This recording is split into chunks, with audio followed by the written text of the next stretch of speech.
waxaan haysto markaan nan ciise musaahay ilaahay baa qof reer Soomaaliland ma haysto 320 kilomitir oo xiriir oo dhul ah oo wadnaha dalka nina ma haysto reer Soomaaliland berbero buuqada ganacsiga nina ma haysto maanta waxa igu maqaalaa iimaan laanta 29 kiina mar labaad arkayo waxaan idin sheegayaa ninaan gaariga u xamaalaya lahayn oo alaabta la xamaalaya lahayn oo badeecad lahayn oo dekada lahayn baa rabay inta lacag ka sameeyo war aniga miyaad ilowsantay baan leeyahay waa laga jawaabay laakiin waa ugu talagalnay inaan ku nano gaariga naanaga alaabtana dekada naanaga inaan ka inta lacag ka sameeynaya ha ka sameeyo laakiin waa waxaan leeyahay waxa igu kagu maqaalaa in berbero warshado waaweyn laga sameynayo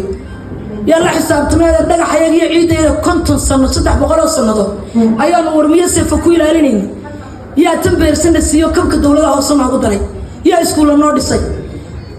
markii berbera warshada shamiitada laga dhisay 50 kuna waxa ku noolaa 5 kuna qoys baa ku noolaa warshaduna 5 kilomitir baa noo jirtay maanta 50 kuna qoys baa berbera ku nool warshaduna 500 tilaabo noo jirta ifaara madkii deegaanka uu damaanad qaaday يا بيرسنا سيء دقة حياة ورما كل اللي عشوري ولا سويدينيا وأيو شقالة بالبركو يرنيا